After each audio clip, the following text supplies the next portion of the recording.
Ça fait désormais 16 ans que la Scuderia Ferrari n'a pas remporté un titre. 17 ans depuis le dernier titre pilote et aujourd'hui, tous les espoirs reposent sur un homme, Frédéric Vasseur. Alors pour certains, il s'agit juste du nouveau team principal de Ferrari. Pour d'autres, c'est seulement le team principal qui fait rire au micro de Canal+. Et pourtant, Frédéric Vasseur est un pilier du sport automobile français. Aujourd'hui, on va revenir ensemble sur la carrière et le palmarès de Frédéric Vasseur et vous allez voir que la liste est longue. Et au vu de ce palmarès, la question est légitime. Est-ce que Frédéric Vasseur ne serait pas le digne héritier de Jean Todt pour refaire gagner la Scuderia Ferrari en Formule 1?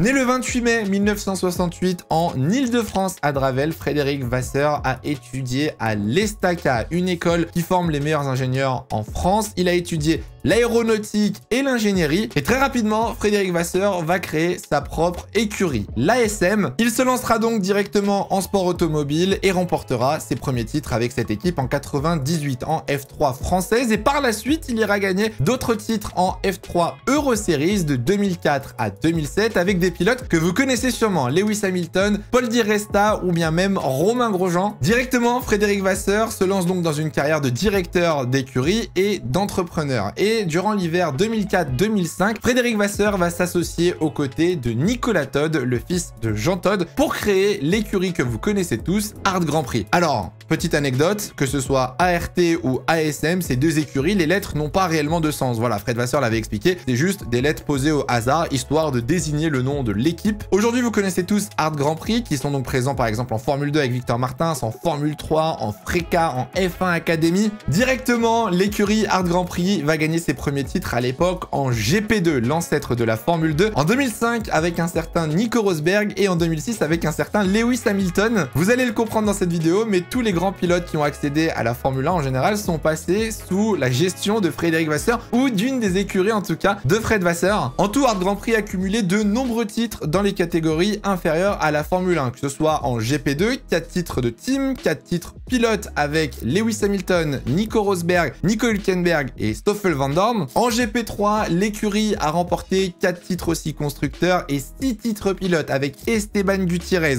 Esteban Ocon, Charles Leclerc en 2017, George Russell et Antoine Hubert. Et très récemment, depuis le changement de nom, du coup, Art Grand Prix a donc gagné un titre constructeur en F2 et 2 titres pilotes avec donc George Russell et Théo Pourchaire l'année dernière. En 2012, Art Grand Prix avait comme projet de rejoindre la Formule 1. En tout cas, ils étudiaient la possibilité. Malheureusement, vous le savez, la Formule 1, c'est un schéma financier extrêmement complexe et pour des raisons financières et d'infrastructure, Art Grand Prix, malheureusement, n'a pas pu rejoindre la grille. Néanmoins, en 2010, Frédéric Vasseur avait demandé à Art Grand Prix de travailler sur le projet d'une voiture électrique, une formule électrique, un projet qui a totalement intéressé la FIA vu qu'en 2012, elle a lancé et validé ce projet de monoplace électrique. En 2012, il a fondé l'entreprise Spark Racing Technology qui était en charge de développer les voitures à propulsion électrique et devinez quoi, en 2013, la FIA a donc commandé 40 châssis de monoplace électrique pour lancer ce qui est aujourd'hui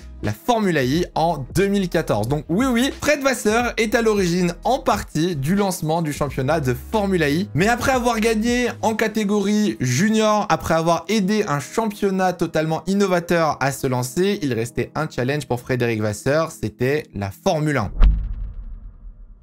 En 2016, Frédéric Vasseur arrive au Graal du sport automobile. Il rejoint donc les paddocks de Formule 1 et il rejoint l'écurie Renault qui fait son retour en Formule 1. Il occupe donc le poste de directeur de la compétition du groupe Renault et est aux côtés de Cyril Abiteboul, à l'époque directeur de l'écurie Renault F1. Malheureusement, la collaboration entre les deux ne va pas très bien se passer et après un petit peu plus d'un an, Frédéric Vasseur va trouver un accord pour tout simplement laisser sa place et quitter le projet Renault. La vision entre Cyril Abiteboul et Frédéric Vasseur du futur de l'équipe n'était pas réellement partagée et je pense que Frédéric Vasseur n'était pas réellement dans un rôle qu'il appréciait à 100%. Mais Frédéric Vasseur a très vite rebondi et cette fois-ci en prenant le rôle principal d'un directeur d'écurie. Dès mi-2017, Frédéric Vasseur devient le team principal de chez Sauber et rejoint une écurie en grande difficulté, que ce soit financièrement parlant ou sportivement parlant. Dès ses premières semaines, Frédéric Vasseur chamboule et remanie totalement l'écurie Sauber. Première chose, il annule le partenariat entre Sauber et Honda. Honda devait fournir les moteurs à partir de la saison 2018 et prolonge avec la Scuderia Ferrari pour fournir les moteurs. Deuxième chose, il arrive à signer le contrat avec Alfa Romeo qui devient donc sponsor titre de l'écurie et qui renommera totalement l'écurie Sauber à partir de la saison 2018. Et cerise sur le gâteau, Charles Leclerc devient donc titulaire pour la saison 2018 aux côtés de Marcus Ericsson, qui veut dire qu'en l'espace de quelques mois, Frédéric Vasseur a totalement redressé la barre et a ramené un nouveau souffle dans cette écurie qui malheureusement commençait à partir à la dérive. Par la suite, les résultats ont été bien meilleurs. Sauber, qui stagnait en fond de grille en 10e position, a commencé à marquer de plus en plus de points en enchaînant des meilleures positions au classement constructeur. On va pas se mentir, vacillant entre la 7e et la 10e position. Mais il y avait quand même un sorte de renouveau dans cette équipe qui allait beaucoup mieux, qui avait retrouvé un petit peu de réputation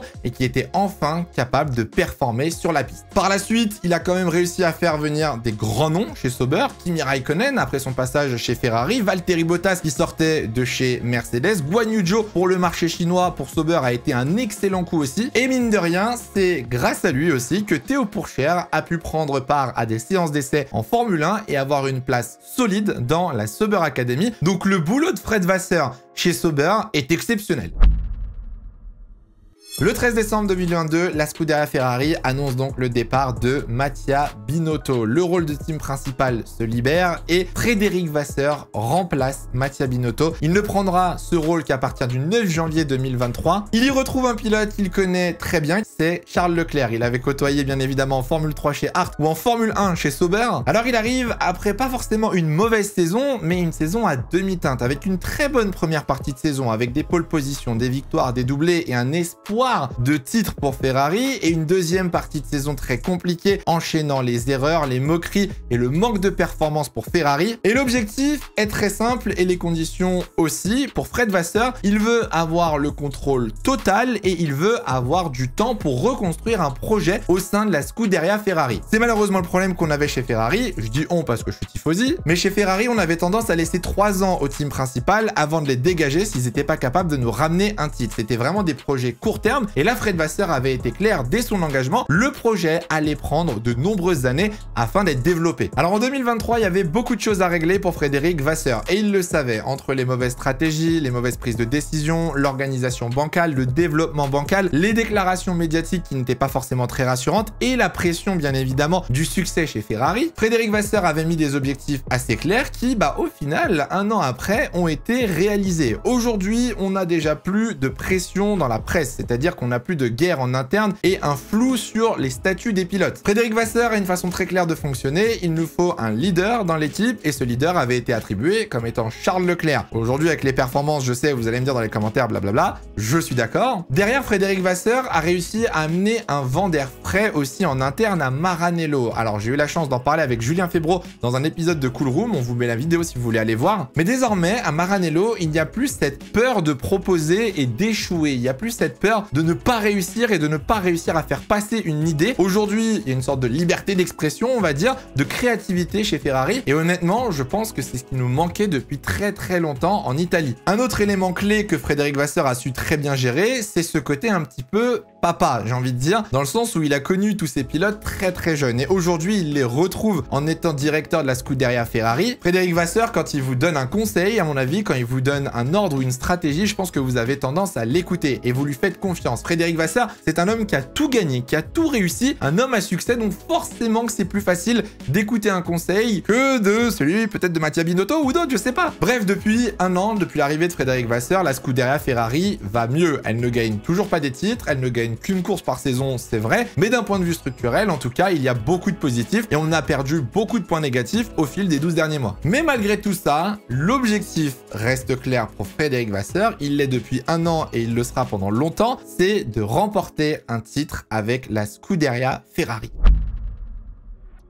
Comme je vous l'ai dit, Frédéric Vasseur, en arrivant à la tête de la Scuderia Ferrari, avait un objectif très clair. Mettre un plan long terme afin de redresser la barre, rééquilibrer les choses et recruter les bonnes personnes au bon moment. Et bah c'est ce qu'il est en train de faire. Première chose, Frédéric Vasseur a quand même réussi à ramener Lewis Hamilton chez Ferrari. On rappelle qu'Hamilton arrive donc en 2025. On aura un duo de pilotes qui a déjà été géré par Fred Vasseur. Rien que ça déjà, tu crées une sorte de dynamique de travail où il y a un aspect de confiance. Tu sais que tu es avec quelqu'un qui t'a déjà fait gagner, tu sais que tu es avec quelqu'un avec qui tu es proche naturellement et avec qui tu te comprends. Tu n'as pas besoin de jouer des jeux politiques ou quoi en interne. Ça simplifie énormément la relation professionnelle. Deuxième chose, la vague très importante de recrutement d'ingénieurs. Et oui, Ferrari, depuis 12 mois, recrute pas mal d'ingénieurs de tête pensante, que ce soit à Maranello, que ce soit sur les pitwalls. Il y a une restructuration en interne faite par Frédéric Vasseur. Et ça risque de payer dans les prochaines années. Ça commence petit à petit. On le voit cette année, la Ferrari fonctionne plutôt bien, mais ça ne va cesser de progresser. Et durant les prochaines années, je pense que la voiture va être de plus en plus rapide et le projet va être de plus en plus solide, surtout si un certain Adrian Newey rejoint la Scuderia Ferrari. Parce que oui, mine de rien, aujourd'hui, Adrian Newey a quitté Red Bull, devrait ou en tout cas pourrait rejoindre Ferrari. C'est les rumeurs qui traînent et d'ailleurs ça se fera peut-être avant Imola. Ce n'est que des rumeurs, bien évidemment. Mais Frédéric Vasseur a ce pouvoir en tant que team principal, en tant qu'entrepreneur et en tant que directeur d'écurie de convaincre, de motiver entre guillemets les personnes à venir dans son équipe. Et c'est ce qui se passe chez Ferrari tout simplement. Je suis désolé, il y a encore 3-4 ans, personne n'aurait parié sur un Lewis Hamilton chez Ferrari, un Adrian Newey chez Ferrari, c'était inimaginable. Aujourd'hui, Fred Vasseur est clairement en train de nous concocter une équipe d'Avengers. Bon, tout ça pour battre un pilote, Verstappen quand même, il faut le faire. Mais ça prouve en tout cas le poids de Frédéric Vasseur dans cette équipe aujourd'hui chez Ferrari. Et en plus de ça, on peut rajouter aussi l'aspect partenariat et sponsorship. Le deal qui a été signé entre la Scuderia Ferrari et HP est similaire au deal signé entre Red Bull et Oracle. C'est un deal pluriannuel sur plusieurs années à plusieurs dizaines voire centaines de millions d'euros. Et mine de rien, ça prouve aussi qu'aujourd'hui, la Scuderia Ferrari est une écurie qui attire les sponsors, qui attire un petit peu les marques et qui aussi génère de l'argent. Alors oui, le budget de cap, oui, l'argent, cash is king, etc. Mais c'est important pour une écurie d'avoir des sponsors. L'arrivée d'Hamilton va ramener de la visibilité. L'arrivée d'Hamilton va ramener aussi des sponsors. Le recrutement et la gestion de Fred Vasseur chez Ferrari, pour l'instant, est honnêtement quasi parfaite. Il fait un très bon travail. Maintenant, il va falloir laisser du temps et voir si ces résultats vont arriver à court ou moyen terme. Moi, je me souviens honnêtement de Maurizio Arrivabene, que j'adorais. Vous vous souvenez peut-être pas, c'était le team principal de 2015 à 2018, si je dis pas de bêtises. J'adorais honnêtement Arrivabene parce qu'il était italien, il avait Ferrari dans le cœur, il adorait Sébastien Vettel et il y avait vraiment une relation fusionnelle entre les deux et on voyait qu'il faisait de son mieux. Sauf que le problème, ce qui manquait à Arrivabene, c'était ce caractère, cette force en fait face aux autres écuries, face aux sponsors ou aux autres ingénieurs qu'il n'arrivait pas à avoir. Il n'était pas capable de parler anglais. Dans la presse, c'était compliqué de s'exprimer et de défendre ses pilotes. Là, aujourd'hui, Fred Vasseur, je suis désolé, ça impose. Quand ça parle dans la presse, on l'écoute. Quand il fait une déclaration forte dans la presse, on l'entend. Bon, quand il fait une blague au micro de Canal, on l'entend aussi, il n'y a pas de souci. Mais pour moi, Fred Vasseur, vraiment, fait partie des teams principaux, vraiment qu'on respecte et que dans le sport automobile, on écoute. Et ça, c'est pas facile, surtout quand vous êtes à la tête de la Scuderia, vous avez une pression supplémentaire. Je suis désolé de faire la comparaison et vous me direz dans les commentaires si vous pensez qu'elle se fait ou non, mais le dernier Français à avoir été à la tête de la Scuderia Ferrari, c'est Jean Todt. Jean Todt arrivé en 94, il a fallu attendre 6 ans avant que Jean Todt et Michael Schumacher du coup remportent un titre en 2000. Il faut savoir qu'à cette époque-là, la Scuderia Ferrari n'avait pas gagné depuis quasiment 15 ans et ça ressemble étrangement à la situation dans laquelle la Scuderia Ferrari se retrouve aujourd'hui. En tant que tifosi, je vous le dis, j'y crois fortement. Je pense réellement que Fred Vasseur est l'homme qu'avait besoin la Scuderia Ferrari. Je pense que c'est la bonne personne aujourd'hui pour essayer de ramener un titre à Maranello. Vous me direz dans les commentaires ce que vous pensez, vous, aujourd'hui, de Fred Vasseur chez Ferrari. Est-ce qu'il pourra justement réaliser l'impossible? Je vous l'ai dit en tout cas dans cette vidéo, Fred Vasseur a tout gagné. Que ce soit en F3, il a créé des équipes qui ont dominé les championnats juniors. Il est arrivé en Formule 1, a redressé Sauber, est arrivé chez Ferrari, redresse Ferrari. Je vous ai parlé très rapidement que des écuries qu'il a fondées en sport automobile. Je vous laisse imaginer le nombre d'entreprises dans lesquelles il est impliqué et le nombre de projets automobiles dans lesquels il a mis son nez et il a réussi bien évidemment. Bref, j'espère que cette petite vidéo sur Fred Vasseur vous aura plu. N'hésitez pas dans les commentaires à nous dire ce que vous pensez du coup de notre petite Fredo qu'on adore bien évidemment au micro de canal en train de tirer avec son petit pistolet à eau. Si la vidéo vous a plu, n'hésitez pas à mettre un petit pouce bleu, à vous abonner et à activer la cloche pour ne rater aucune des prochaines vidéos. Et nous, on se retrouve très bientôt pour une prochaine vidéo. En attendant, faites attention à vous et portez-vous bien, c'est le plus important. Ciao, ciao.